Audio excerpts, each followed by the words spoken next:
నమస్తే. బీఆర్కే భక్తి ప్రేక్షకులకు స్వాగతం. ఈ రోజు మనతో పాటు స్టూడియోలో ఉన్నారు ప్రముఖ ఆధ్యాత్మికవేత్త డాక్టర్ అనంతలక్ష్మి గారు. అమ్మని అడిగి మరికొన్న సందేహాలన్నీ కూడా నివృత్తి చేసుకుందాం. నమస్తే అమ్మ. నమస్తే అమ్మా. లలిత సహస్రనామాన్ని చాలా మంది చదువుతూ ఉంటారు.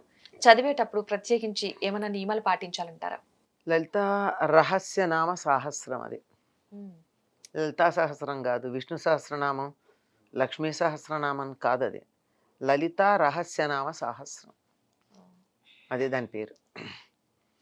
అది చదివేటప్పుడు జాగ్రత్తలు పాటించాలంటే అసలు ఎందుకు చదువుతారమ్మా? చదవడానికి కారణం ఏమిటి? అసలు ఇప్పుడు ఒక మాట ఉంది, ప్రయోజనమనుద్దిశ్య నా మందోపి వర్తతే అని. ఒక ప్రయోజనం లేకపోతే ఓ పిచ్చివాడు తెలివి తక్కువ వాడు కూడా ఏ పని చెయ్యరు అని. అవును. మరి లలితా సహస్రనామం చదవడం పిచ్చివాళ్ళు కాదు కదా చదివేవాళ్ళు. దేనికోసం చదువుతున్నారు? ఏం ప్రయోజనాన్ని ఆశించో చదువుతున్నారు? దేనికి చెప్పమ్మా? ప్రత్యేకించి వాళ్ళకు అనుకున్న కోరికలు నెరవేర్చడానికి అవి ఉండొచ్చు. హ్మ్, ఒక సహస్రనామం చదువుతున్నామంటే హ్మ్, ఒక పూజ చేస్తున్నాం. హ్మ్, మన భక్తి అటు ఇటు వెళ్ళకుండా సహస్రనామం చదవడం వల్ల హ్మ్. వాళ్ళు అక్కడే దాని మీదే అనుకున్న కోరికలు తీరతాయి అవును. అని. అనుకున్న కోరికలు తీరాలి అని అనుకున్నప్పుడు నీ దగ్గరికి వచ్చి, అమ్మా నాకు ఈ పని చేసి పెట్టు అని నేను అడుగుతూ, నీ పేరు పద్మ అయితే పద్మ పని చేస్తావా అని అడిగితే మీరు చేస్తారా? ముందు నన్ను సరిగ్గా పిలంటారు. ఖచ్చితంగా అమ్మా. అంతేనా? అవును. అవునమ్మా. అంతే కదా! కదా మరి. ప్రయోజనం పూర్తిగా సిద్ధించాలి అంటే దానికి తగినటువంటి నియమం పాటించాలి. నువ్వు నాకన్నా చిన్నదానివైతే చేసి పెట్టమ్మా అని అడగచ్చు. హ్మ్. పెద్దవాళ్ళైతే నమస్కారం చేసి దయచేసి చెయ్యండి అని అడగాలి. అవునమ్మా. అంతేగాని పెద్దవాళ్ళ దగ్గర నాకు ఈ పని చేయి అంటే ఖచ్చితంగా అంటారు. చూస్తారు. నువ్వెవరు? ఏంటి కదా అని అడుగుతారు. అయిపోయింది. కనుక అడిగే పద్ధతిలో తేడా ఉంటుంది. దానికి కొన్ని నియమాలు పాటించాల్సిన అవసరం ఉంది. పైగా ఇది ఎక్కువగా ఈ మధ్య కాలంలో మనం చాలామంది లలితా రహస్యనామ సహస్ర పారాయణాలు చేస్తూ మేము లలిత చేస్తున్నామండి అంటాం. లలిత చేయడం ఏమిటి? లలితని ఏం చేస్తున్నారు మీరు? లలితని ఏం చేస్తున్నారు? అసలు లలిత చేయడం ఏంటి నాకు అర్థం కాదు. పారాయణం అన్న పదం వెళ్ళిపోతుంది. ఆ? పారాయణం చేస్తున్నాం అన్న పదం వెళ్ళిపోతుంది. పారాయణ కాదు, లలితా సహస్రనామ పారాయణ అన్నది వెళ్ళిపోయింది హ్మ్. కదా. ఒక లలిత నువ్వు లలిత చేస్తున్నావు, లలిత బొమ్మ చేస్తున్నావా? కాదు కదా. హ్మ్. కొంచెం అక్కడి నుంచి మొదలు పెట్టుకుంటే కొంచెం జాగ్రత్తగా ఆలోచించాలి కదా. అంటే మాటకేమండి ఎట్లా మాట్లాడితే ఏమి అని మీరు అడుగుతారు. హ్మ్. ఎట్లా మాట్లాడితే ఏమి అంటే, మాట్లాడకపోతే మాత్రం ఏమి? మేము తప్పులు చదివితే అమ్మవారికి ఎందుకు కోపం వస్తుందండి? అమ్మ కదా అని. చిన్నతనంలో తప్పులు చదివితే బాగుంటుంది కానీ పెద్దయ్యాక కూడా తప్పులు చదివితే బాగుంటుందా? హ్మ్. చిన్నప్పుడు ముద్దు ముద్దు మాటలు బాగుంటాయి, పెద్దయ్యాక తప్పులు మాట్లాడితే ముద్దు మాటలు అంటారు. ముద్దు మాటలు అనరు, అవునమ్మా. ముద్దు మాటలు అంటారు. ముద్దుగా ఉండకూడదు. మొదట్లో ఒకవేళ తప్పులు వచ్చినా తర్వాత సరిగ్గా ఉండాలి. పైగా ఇది మిగిలిన వాటికన్నా ఈ మధ్య కాలంలో ఎక్కువ రావడానికి కారణం ఏమిటంటే, ఇది చాలా శక్తివంతమైనది. శక్తివంతమైనటువంటి దానిని మనం సవ్యంగా వినియోగించుకుంటామా? ఆ శక్తిని ఎడాపెడా వాడతామా? సవ్యంగా ఉపయోగించుకోవాలి. ఎడాపెడా వాడితే అదేమవుతుంది? చేతిలో ఉన్న కత్తి ఇట్టా ఇట్టా తిప్పితే పక్కనున్న పిల్లలకో నా పేక్కో తగలొచ్చు కదా. అవునమ్మా. అది ఎంత పదునుగా ఉంది, ఎంత శక్తివంతమైనది అన్న దాన్ని బట్టి మనం అంత జాగ్రత్తగా వాడుకోవాలి. అన్నిటినీ ఎక్కడ పడితే అక్కడ పడేస్తాం. బంగారాన్ని పడేయం గదా. ఏం చేస్తాం? బంగారాన్ని భద్రంగా తీసుకెళ్ళి పెడతాం. దాచిపెట్టుకుంటాం. అలాగే విలువైనటువంటి దాన్ని జాగ్రత్తగా చూసుకోవాలా? అక్కర్లేదా? చూసుకోవాలి. కదా. హ్మ్. కనుక ఇంత విలువైనది, ఇంత శక్తివంతమైనది, ఇంత మహాత్మ్యం కలిగినటువంటిది కనుక లలితా రహస్యనామ సాహస్ర పారాయణ చేసేటటువంటి వాళ్ళు కొన్ని నియమాలు తప్పక పాటించాలి. హ్మ్. నేను చెప్తున్న ఈ మాటకి చాలా మందికి కోపం వస్తుంది. మీకు కోపం వచ్చినా నాకు ఎటువంటి నష్టం లేదు. ఎలాంటి నియమాలు పాటించాలంటారు? ఎంతమందికి ఎంత కోపం వచ్చినా నాకేమీ పర్వాలేదు. ఎందుకంటే నేను మాట్లాడేది సత్యము, ధర్మము గనక. తప్పు మాట్లాడితే తప్పు అర్థం రాక తప్పదు. హ్మ్. అందువల్ల జాగ్రత్తగా ఉండాలి. తర్వాత నువ్వు పాయసాన్ని కిలుం పట్టిన పాత్రలో పోస్తావా? శుభ్రమైన పాత్రలో పోస్తావా? శుభ్రమైన పాత్రలోనే పోస్తాం. కనుక ఆ శక్తి మనలోకి రావాలంటే మనని మనం కిలుం పట్టినట్టు ఉంచుకోవాలా? శుభ్రం చేసుకోవాలా? శుభ్రం చేసుకోవాలి. కనుక పాత 4 రకాల శౌచాలున్నాయి మనకి. హ్మ్.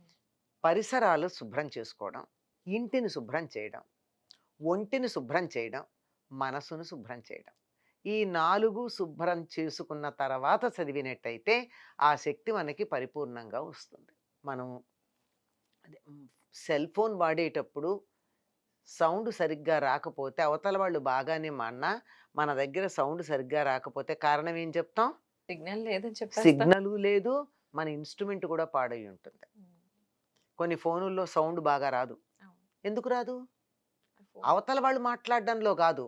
నా మనమే ఇన్‌స్ట్రుమెంట్‌లో తేడా. కనుక నాకు శక్తి పరిపూర్ణంగా రావాలంటే ఈ ఇన్‌స్ట్రుమెంట్‌ని నేను చక్కగా చేసుకోవాలి.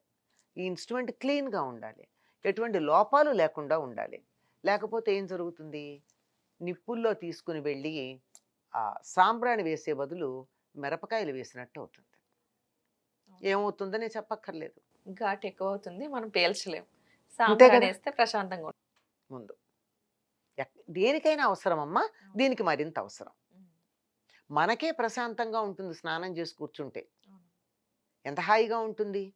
అసలు స్నానం చేసేప్పటికి సగం చికాకు, కోపం, ఇరిటేషను, బాధ, తలనొప్పి ఇట్లాంటివన్నీ తగ్గిపోతాయా లేదా? అవునమ్మా. అప్పుడు ప్రశాంతంగా కూర్చుంటాం. భౌతికంగా స్నానం చేస్తే మనస్సుకు కూడా ప్రశాంతత వస్తోందే. అటువంటి స్థితిలో కూర్చుని గనక మనం చేసినట్టయితే బాగుంటుంది. తర్వాత ఉచ్చారణ బాగుండాలమ్మా. తప్పులు చదివితే అపార్థం వస్తుంది. నేను చాలా సార్లు చెప్పాను. అనేక సందర్భాల్లో చెప్పాను. మళ్ళీ చెప్తున్నాను. అదే ఉదాహరణ మనకు అర్థం కావడం కోసం. అందరికీ అర్థమవుతుంది గనక. నీ ఈమెయిల్‌కి నేనేదన్నా ఒక మెసేజ్ పంపితే, నీ ఈమెయిల్ ఐడీలో ఉన్నటువంటి డాట్ గాని, కామా గాని, ఆ తర్వాత చిన్న లెటర్ గాని. సెమికోలన్ గాని, కోలన్ గాని, అండర్ స్కోర్ గాని ఏమ్మా అవును. వీటిల్లో ఏ ఒక్కటన్నా నేను సరిగ్గా వేయకపోతే నీకు ఈమెయిల్ అందుతుందా? లేదమ్మా. ఇక్కడి నుంచి ఇక్కడికే అందదే. హ్మ్. ఇక్కడి నుంచి అక్కడికెళ్ళాలంటే ఎంత పర్ఫెక్ట్‌గా ఉండాలి? ఉండాలా? అక్కర్లేదా? అవునమ్మా. కనుక మనం పంపేటటువంటి దాంట్లో ఈమెయిల్ ఐడీ సరిగ్గా ఉండేట్టు చూసుకోవాలి అమ్మవారికి. మనం ఉచ్చరించే మాటలన్నీ ఆ ఈమెయిల్ ఐడీకి సంబంధించినవి. హ్మ్. అంచేత వాటిని స్పష్టంగా చదవాలి తప్ప ఎట్లా పడితే అట్లా చదవకూడదు. సకలము, శకలము ఎంత తేడా ఉంది? అవును. సకలం అంటే హోల్. హ్మ్. శకలం అంటే పీస్, అవును. ముక్క. అమ్మవారిని నాకు సకలం కావాలని అడగబోయి శకలం అడిగినా, శకలం కావాలని అడగబోయి సకలం అడిగినా తేడా కష్టం. వచ్చేస్తుందా రాదా? అవునమ్మా. కదా! హ్మ్. ఇలాంటివి అనేకం ఉన్నాయి. సుమారుగా 28 30 తప్పులు అలా చదివే ఉన్నాయి లలితా రహస్యనామ సహస్రంలో. అబ్బా! ఇది పోనీ సకలం, శకలం ప్రయోజనంలో తేడా ఉన్నా ఇట్స్ ఓకే. కానీ ఆవిడని తిట్టేవి కూడా ఉన్నాయే. బ్రహ్మాండంగా తిడతారు. హ్మ్. ఎంత బాగా తిడతారంటే, అలాంటి మాట నిన్ను గాని, నన్ను గాని ఎవరన్నన్నా గానంటే, మనం ఏం చేస్తామో నువ్వే సమాధానం చెప్పాలి నాకు. దుష్ట దూర బావుంది. దుష్టులకు దూరంగా ఉండేదాన్ని. దురాచార అంటారు. అంటే అర్థం ఏమిటి? ఆ! ఆచారాలు గానివే గదా! తప్పు ఆచారం ఆచారం తప్పు ఆచారం చేసేదానివి గదా! చేస్తున్నాం. హ్మ్. అలా అంటామా అమ్మవారిని? నిన్నంటే నువ్వు ఊరుకుంటావా? నన్నంటే నేను ఊరుకుంటానా? అక్కడ ఉన్నదేమిటి? దీర్ఘం లేదు. హ్మ్. దురాచార శమని అనుంది. హ్మ్. దురాచారాన్ని పోగొట్టేది. నాకు తెలియక చిన్నప్పటి నుంచి ఏదైనా నేను తప్పులు చేస్తే, ఎందుకో కొన్ని తప్పుల అలవాట్లు అయిపోయి ఉంటాయి నాకు. అకారణంగా. హ్మ్. తెలుసో తెలియకో. కానీ ఎప్పుడైతే అమ్మవారికి నేను దండం పెట్టానో, నా తప్పు ప్రవర్తనను ఆవిడ సరిజేసేస్తుంది. సరిజేయడం కాదు. ఇంతకాలం నేను చేసిన దాన్ని కూడా మాఫీ చేసేస్తుందావిడ.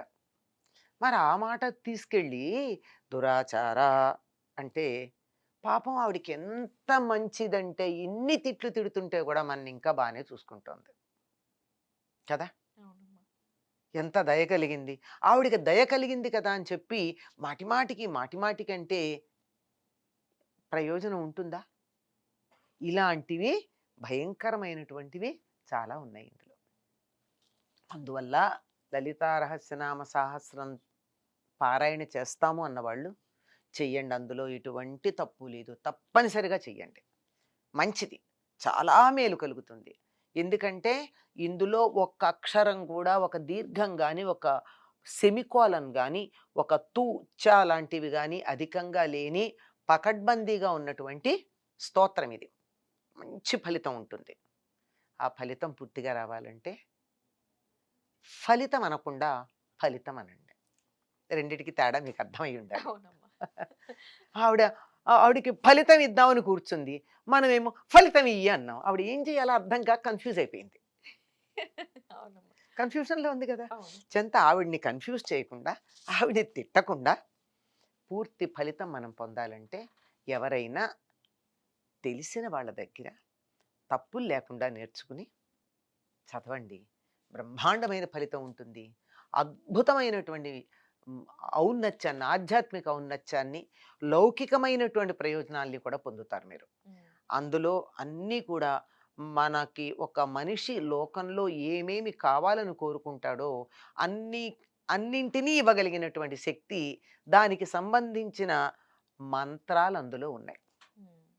కనుక దాన్ని శ్రద్ధగా దృష్టి దాని మీద పెట్టి పారాయణ గనక చేసినట్టయితే చాలా బాగా ఉంటుంది.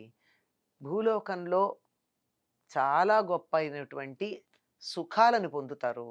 తరువాత శరీరం వదిలిన తర్వాత ముక్తిని కూడా పొందుతారు.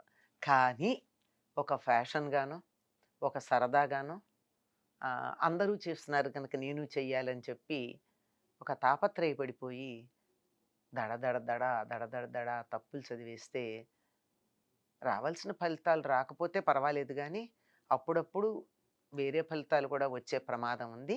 జాగ్రత్త. లలిత సహస్ర పారాయణానికి సంబంధించి ఎలా పఠించాలి, ఎలా పారాయణం చేయాలనే విషయాలు చాలా చక్కగా తెలియజేశారమ్మా. ధన్యవాదాలు. ధన్యవాదాలమ్మ తల్లి.